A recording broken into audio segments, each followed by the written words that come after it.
What does it mean to stand alone at the edge of everything you've ever known? To peer into the shadows of your own soul, and to ask the questions that no one else dares to whisper?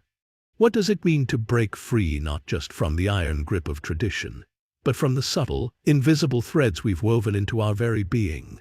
Picture a life where every breath is an act of defiance, where every thought is a spark that could set the world ablaze with new possibility. This is the realm of Friedrich Wilhelm Nietzsche, a man whose voice thunders through the ages, a beacon for those brave enough to seek a freedom that is as daunting as it is radiant. Born on October 15, 1844, in the sleepy village of Röcken near NIETZSCHE'S, within the sprawling kingdom of Prussia, Friedrich arrived on a day that carried a royal echo, the birthday of King Friedrich Wilhelm IV, whose name he would bear. His father, Ludwig Nietzsche, was a 31-year-old Lutheran priest, a man of quiet conviction who tended to the spiritual needs of their small community. Ludwig's own story was one of dedication and transformation. He had studied theology at the University of Halle, immersing himself in the sacred texts that would guide his life. For 7 years, he served as a private tutor to the 3 daughters of Duke Joseph of Saxe-Altenburg, a minor noble whose life had been forged in the crucible of the Napoleonic Wars. In 1842, Ludwig took up his post in Röcken, stepping into the role of shepherd to a flock eager for his wisdom. It was there, in the shadow of the church's steeple, that he met Francisco Oller, a 17-year-old whose bright spirit shone like a flame against the muted tones of village life. Their love was swift and certain, and they married the following October on Ludwig's 30th birthday, a union that blended his scholarly depth with her youthful exuberance. By the time Franziska reached 19, she held Friedrich in her arms, the first of 3 children who would fill their home with laughter and light. Elizabeth followed in 1846, and Ludwig Joseph in 1848, each arrival a new chapter in a story that seemed destined for peace. For young Friedrich, those early years were a golden haze, bathed in the warmth of his father's presence. Ludwig was more than a priest, he was a figure of reverence in Röcken, a man whose sermons wove threads of meaning into the fabric of daily life. His study was a sanctuary of knowledge, its shelves lined with books that whispered of distant worlds and ancient truths. Friedrich would sit there, a small boy lost in the pages, his fingers tracing words that planted seeds in a mind already hungry for more. This tranquil existence, however, was a fragile thing, a delicate glass waiting to shatter. The year 1848 arrived like a tempest, the revolution sweeping across Europe with a ferocity that shook even the quiet corners of Prussia. The king, once an unyielding pillar, bent to the will of the radicals, a surrender that left Ludwig and Franziska unsettled, their conservative hearts recoiling at the chaos. But the true storms were yet to come, storms that would strike not from the heavens, but from within their own walls. In July 1849, Ludwig began to falter, gripped by seizures that came without warning or explanation. Doctors stood helpless as the life drained from him, and by the end of that summer he was gone, leaving Franziska a widow at 24, her world reduced to ashes. The wound deepened in January 1850, when Ludwig Joseph, not yet 2, slipped away, his tiny flame extinguished just weeks before his 2nd birthday. Grief became a heavy cloak as Franziska gathered Friedrich and Elizabeth and turned toward Naumburg, seeking solace with Ludwig's mother, Erdemuthe, and his 2 sisters. In Naumburg, Friedrich now Fritz faced a new landscape. The cobblestone streets and bustling life a stark contrast to Röcken's pastoral stillness. At 5, he was a stranger in this urban tapestry, his heart still tethered to the fields and quiet of his first home. In 1851, lessons with Weber, a priest in training, offered a lifeline, a bridge to stability amid the upheaval. Through Weber, Fritz found Wilhelm Pinder and Gustav Krug, 2 souls who would become his anchors. Wilhelm lived in a grand house, a symbol of his family's prominence, while Gustav, son of a local official, carried the gift of music in his veins, a talent that resonated with Fritz's own budding passions. Together, they formed a brotherhood, a trio bound by dreams that stretched beyond the horizon. In October 1854, At the age of 10, Fritz stepped into the Cathedral High School alongside his friends, his mind alight with the promise of discovery.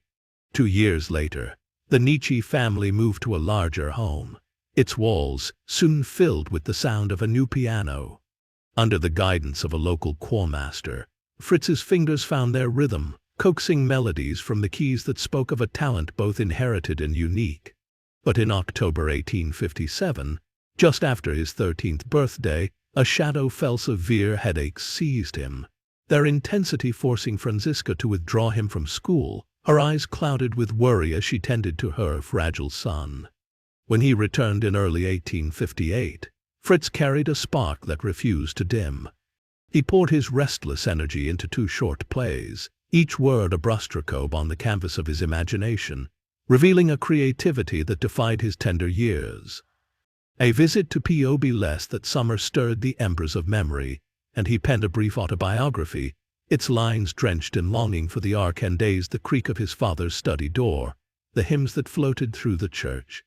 Reflecting on that music, he wrote with a clarity that startled, praising the classical masters Mozart, Haydn, Beethoven, whose works he believed lifted the soul to celestial heights. In contrast, he turned a critical eye to the romantic compositions of Liszt and Berlioz, dismissing them as decadent, hollow spectacles meant only to entertain or impress. These judgments, though he would one day unravel their simplicity, were the first flickers of a mind destined to challenge the world. In September 1858, a scholarship ushered him to Pforta, a boarding school west of Naumburg, its reputation forged in the fires of discipline and intellect. The curriculum demanded 10 hours a day of study: Latin, Greek, Hebrew, languages that stretched the boundaries of his understanding. Fritz adapted with a quiet resilience, finding comfort in Naumburg's nearness, though he ached for Wilhelm and Gustav, who remained behind. A summer journey to Jena in July 1859 opened his eyes to new vistas, and he ended the year at the pinnacle of his class, a triumph shadowed by the death of his grandfather, David Oler, whose passing scattered his Pforta kin. The summer of 1860 was a crucible of creation. Fritz, Wilhelm, and Gustav forged the Germanial Literary Society, a sacred pact to share their music and words, a refuge for their restless spirits. Nietzsche began crafting a Christmas oratorio, each note threaded in a tapestry of sound that wove past and future together. In November, Gustav sent a lengthy letter, his words alight with praise for Wagner's Tristan und Isolde, a sprawling 5-hour epic of Arthurian legend whose scores were already stirring the minds of critics. Fritz remained unmoved, his allegiance still bound to the classical tradition, though the tides of taste would soon shift.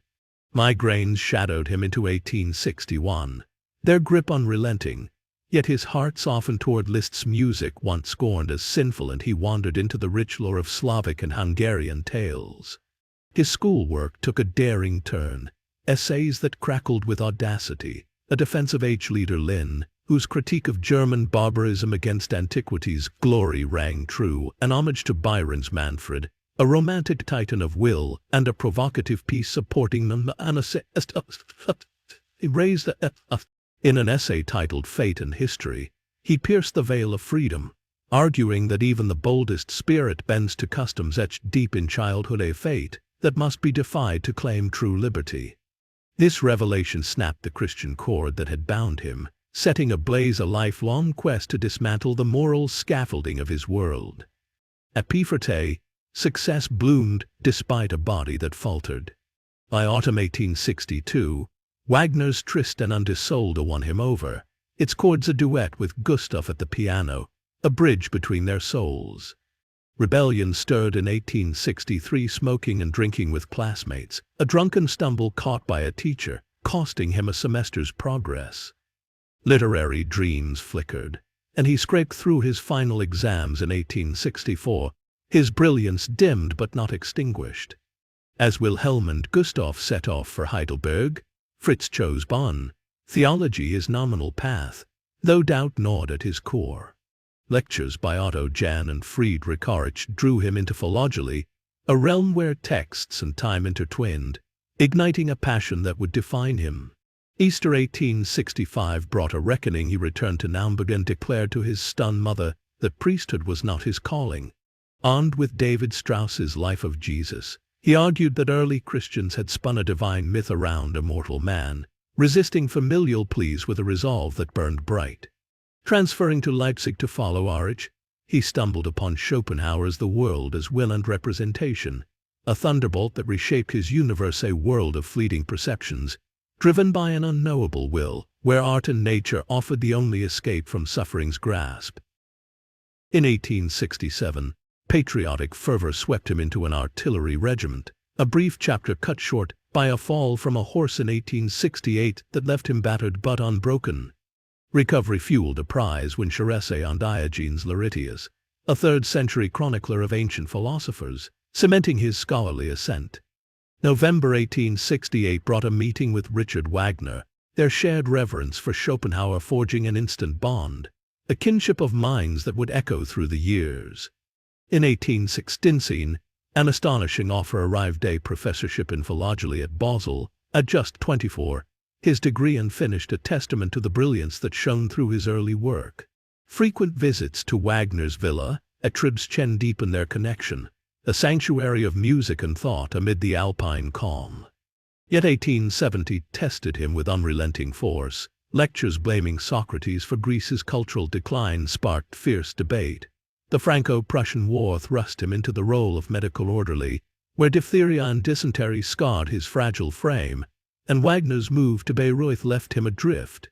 Recovering in Lugano, he crafted The Birth of Tragedy, published in 1871, assuring him to Greek tragedy's dance of Apollonian order and Dionysian chaos, with Wagner as its modern echo.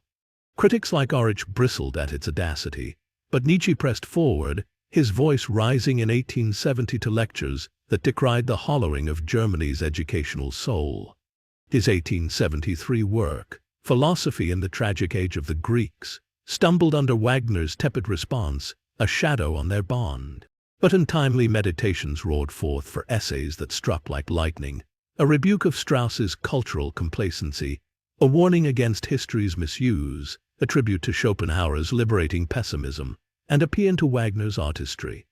Illness blinded him, yet by 1876, with Heinrich K. Salitz's aid, he completed Richard Wagner in Bayreuth, a work strained by Wagner's growing nationalism. A sabbatical in Italy with Mal Wida von Meysenbug and Paul rebirthed Human, All to Human in 1878, a bold pivot that exalted science over art and cast off eternal truths, alienating Wagner and friends alike. Resigning from Basel in 1879, his health in ruins, he penned The Wanderer and his Shadow in 1880, stripping away metaphysical illusions and reframing war as a catalyst for stagnant souls. In 1881, Morning Glow flayed Christianity's corrosive grip, lifting Buddhism's quest for inner light. Meeting Lou Salem in 1880 to spark Joyous Science, a weave of Darwinian evolution and cultural critique, though her rejection plunged him into despair's depths. From this abyss rose Thus Spake Zarathustra in 1883, proclaiming God is dead and heralding the Ber Menschheit Item of reason and will. Wagner's death that year cut deep, a silent toll on a fractured bond. Beyond Good and Evil in 1896, and on the Genealogy of Morality in 1887 carved morality's roots, championing aristocratic creativity over egalitarian decay. In 1888, a torrent of works, The Case of Wagner, Twilight of the Idols, The Antitrist, and Ex Homo blazed forth, blending critique, memoir, and wit, until his mind shattered in 1889, a collapse that silenced his voice but not his echo. Under family care he faded, dying in 1900, his legacy twisted by Elizabeth's nationalist lens, yet enduring as a clarion call to question, create, and rise. Nietzsche's journey is a mirror held to our own souls, a boy cradled in faith, a man who tore it asunder, a thinker who dared us to face the void and find meaning within it. His life was no gentle stream but a raging river, carving paths through stone with relentless force. From the quiet of Aachen to the chaos of Turin, he wrestled with gods and men, with sickness and genius, leaving behind a legacy that burns bright in its refusal to bow. His words whisper to us across the centuries, daring us to shed the skins of convention, to seek wisdom in the storm, to embrace the abyss not as an end but as a beginning.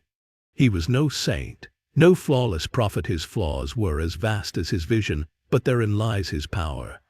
He was human, all too human, and in that humanity he found a freedom that beckons us still. Imagine a world where we, too, could stand unafraid, where the chains of fear and dogma fall away, where each step is a declaration of our own will to power. Nietzsche's life was a testament to that possibility, a boy who played among his father's books, a youth who defied the fates, a man who sang of Superman and eternal returns. His story is not just a tale of one soul, but a call to all souls, a challenge to rise above the ordinary, to dance with the chaos, to forge a path where none exists. His migraines, his fevers, his crumbling sight, they were not mere burdens, but the forge in which his spirit was tempered, a fire that burned away the superfluous and left only the essential. He was a wanderer, a shadow, a voice crying out in the wilderness of a world too timid to hear him fully in his time. Yet hear him we must, for his questions linger, sharpened, insistent. What is freedom if not the courage to face the unknown? What is wisdom if not the strength to question what we've been taught? Nietzsche's life was a tapestry of brilliance and breakage, of soaring highs and crushing lows, and through it all, he sought it that transcended the petty comforts of his age. He was a philologist who became a philosopher, a musician who became a poet, a man who became a myth. His works, The Birth of Tragedy, Thus Spake Zarathustra, Beyond Good and Evil, are not mere books but invitations, doorways to a realm where the mind is free to roam, unshackled by the past and bound by the present. He saw the death of God not as a loss but as a liberation, a chance for humanity to step into its own power, to create its own values, to become something greater than it had ever dared to dream. His path was not easy, nor was it meant to be. From the revolutions that shook his childhood to the wars that scarred his youth, from the friendships that lifted him to the betrayals that broke him, Nietzsche lived a life of constant tension, a tightrope walk between genius and collapse. His health was a relentless foe, headaches that blinded, fevers that consumed, a body that betrayed the mind it housed. Yet he wrote through the pain, through the darkness, through the silence of a world that often turned away. He wrote of the Mensch, a being who rises above the herd, who crafts a destiny from the raw stuff of existence. He wrote of eternal recurrence, a vision of time looping endlessly, a test of our will to embrace every moment as if it were forever. He wrote of the will to power, not as brute force but as the drive to master oneself, to shape one's life into a work of art. Nietzsche's story is a mosaic of fragments, each piece a moment of triumph or torment, each shot a reflection of a man who refused to be defined by his circumstances. He was the son of a priest who rejected the divine, the friend of Wagner who turned against him, the scholar who abandoned academia for the wilds of thought. His collapse in Turin, cradling a flogged horse in the street, was not the end but a culmination, a final act of compassion in a life that had known so little of it for himself. His sister Elizabeth's distortion of his legacy, her alignment with forces he would have despised, is a bitter footnote, yet it cannot dim the light of his ideas. They shine through the centuries, piercing the fog of our modern age, urging us to look beyond the surface, to dig deeper, to live bolder. What does it mean to live as Nietzsche did, to see the world not as it is, but as it could be, to stand against the tide, to laugh in the face of despair, to build something new from the ruins of the old? His life was a rebellion, a refusal to accept easy answers, a relentless pursuit of a truth that lies just beyond reach. He was no hero in the classical sense, no flawless figure on a pedestal, but a man of flesh and blood, of doubt and fire, whose imperfections made his vision all the more compelling. He invites us to join him not as followers, but as creators, as wanderers in our own right, seeking our own abyss, our own freedom. Nietzsche's life was a tempest of struggle and revelation, a symphony of a soul that dared to sing against the silence of convention. From the cradle of Röcken to the breaking point in Turin, he carved a path through the wilderness of existence, leaving behind a legacy that challenges us to rise, to question, and create. His words are a clarion call, a reminder that true freedom is not given, it is claimed, fought for, forged in the fires of our own will. Here at True Freedom, we honor that call, weaving stories of resilience and insight for those who seek the heights. Subscribe to join us, like this video to spread its light, and share it with those who hunger for more. Drop your thoughts in the comments. What does Nietzsche's journey stir within you? Tell us the tales you'd love us to tell next. Stay tuned as Emma and Alexander step in right after this, their voices ready to unravel his ideas further, offering fresh perspectives on living with courage. Thank you for walking this road with us. Let's keep reaching, together, toward the infinite.